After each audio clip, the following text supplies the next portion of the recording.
Patrick Kluivert menyadari tekanan untuk membawa timnas Indonesia ke Piala Dunia 2026 begitu besar. Jairo Redwall, pemain keturunan yang segera bergabung, ternyata punya statistik biasa saja di klubnya. PSSI segera umumkan dirtek baru.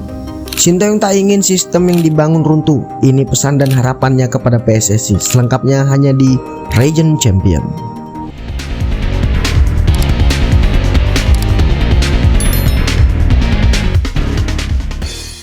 Patrick Kluivert menyadari tekanan untuk membawa timnas Indonesia ke Piala Dunia 2026 begitu besar.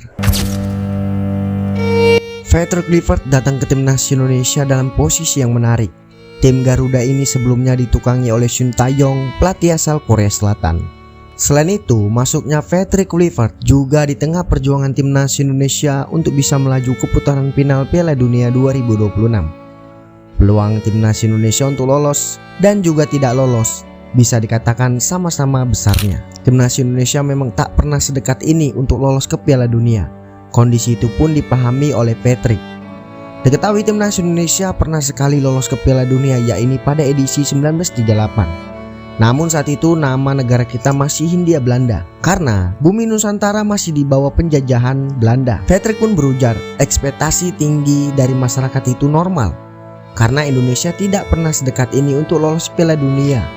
Dan dari sudut pandang saya, itu normal, kata Patrick Kluivert pada media 433. Meski menghadapi tekanan besar, Patrick Kluivert mencoba menikmatinya. Bahkan ex-pelatih timnas Surakau ini sangat bersemangat menjadi bagian dari timnas Indonesia di era saat ini. Dan Patrick pun merasa dikelilingi oleh orang-orang yang sangat bersemangat untuk mengejar mimpi lolos ke Piala Dunia 2026.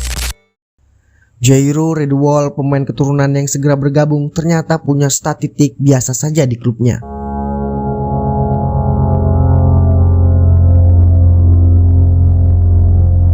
Jairo Redwall baru dalam proses komunikasi dan kelengkapan dokumen. Belum lama ini nama gelandang milik Royal Antwerp ini sempat disebut pelatih anyar timnas Indonesia, Patrick Kluivert. Jairo yang bergabung dengan klub Belgia sejak musim panas 2024. Saat itu, ia digait oleh klub ini dengan status bebas transfer dari klub asal Inggris, yaitu Crystal Palace. Nama Jairo memang tidak melulu menjadi pilihan utama di Royal Antwerp musim ini. Sejauh ini dia baru bermain 7 kali di Liga Pro Belgia musim 2024-2025. Padahal Liga sepak bola level tertinggi di Belgia itu sudah berlangsung dalam 22 pekan. Total menit bermain dia di liga tersebut baru 375 menit. Namun minimnya kesempatan bermain yang didapatkan Jairo sebenarnya bisa dipahami.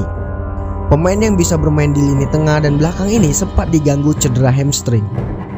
Cedera yang ia derita bahkan membuat Jairo sempat absen selama 3 bulan. Jairo mencoba kembali membangun momentum untuk terus mendapatkan kesempatan bermainnya.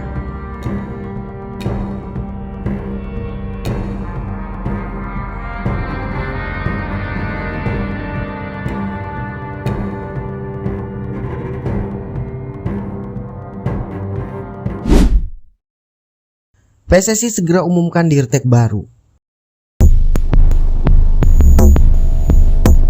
Ketua Umum PSSI Erick Thohir mengatakan pihaknya dalam waktu dekat akan mengumumkan siapa yang akan menjadi direktur teknik anyar federasi tersebut. Erick menyebut tidak mudah bagi PSSI untuk mencari dirtek baru, entah itu dari dalam maupun dari luar negeri.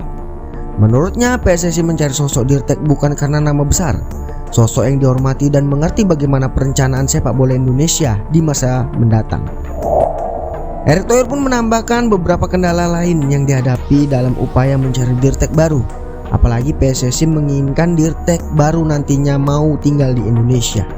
Tidak hanya itu, Erick juga menyebut sempat ada 3 nama yang diseleksi untuk menjadi dirtek anyar PSSI. Yang pasti bulan depan posisi dirtek akan segera kita ketahui bersama-sama. Erick Thohir pun sedikit menjelaskan mengenai tugas yang akan diemban dirtek PSSI. Nantinya dirtek itu akan terjun ke daerah untuk menyampaikan bagaimana filosofi sepak bola Indonesia harusnya diterapkan. Jadi, apakah kalian setuju jika nantinya Sintayong yang jadi juru taktik untuk sepak bola Indonesia? Tulis pendapatmu di kolom komentar. Sintayong tak ingin sistem yang dibangun runtuh. Ini pesan dan harapan kepada PSSI.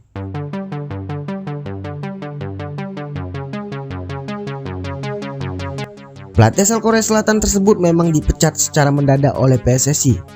Ketua Umum PSSI Erick Thohir menyampaikan bahwa pemecatan Sintayong karena adanya dinamika komunikasi dan taktikal yang menjadi faktor utamanya. Akan tetapi tak sedikit pula yang menanyakan langkah ini karena pemecatan pelatih asal Korea Selatan tersebut tepat setelah timnas gagal lolos ke semifinal Asian Cup 2024. Pelatih berusia 54 tahun tersebut tak memberikan pernyataan sama sekali dan akhirnya buka suara belum lama ini.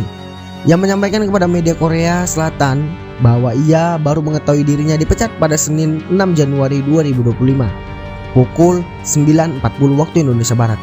Dan siangnya langsung diumumkan PSSI atas pemecatannya. Mantan pelatih Korea Selatan di Piala Dunia 2018 itu sebenarnya telah berterima kasih kepada PSSI dan semua pecinta sepak bola tanah air.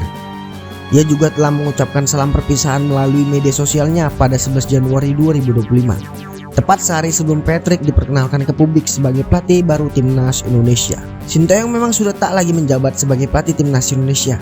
Akan tetapi ia masih melakukan beberapa kegiatan selama di Jakarta. Bahkan saat ini ia tengah syuting film di kawasan Subang. Dalam kesempatan ini juga Sintayong bertemu dengan awak media dan menyampaikan kepada masyarakat maupun PSSI selaku Federasi Sepak Bola Indonesia. Ia berujar, "Saya memang sudah berhenti dari timnas Indonesia, tetapi saya sangat berterima kasih kepada semua masyarakat Indonesia yang mencintai sepak bola," ujar Sintayong. Tanya kepada masyarakat Indonesia, tetapi Sintayong mendoakan PSSI serta pelatih anyar timnas Indonesia agar berhasil ke depannya. Dia pun berharap timnas Indonesia nantinya bisa lolos dan tampil di Piala Dunia 2026. Selain mengungkapkan harapannya, Sintayong menitipkan pesan ke PSSI. Ia berharap dan berpesan agar fondasi atau sistem yang telah ia bangun selama menukangi timnas Indonesia sejak 2019 tak runtuh begitu saja. Sintayong ingin semuanya tetap kokoh dan menjadi lebih baik ke depannya. Untuk itu ia berpesan dan berharap semua bisa dijaga dan sukses bersama ke depannya.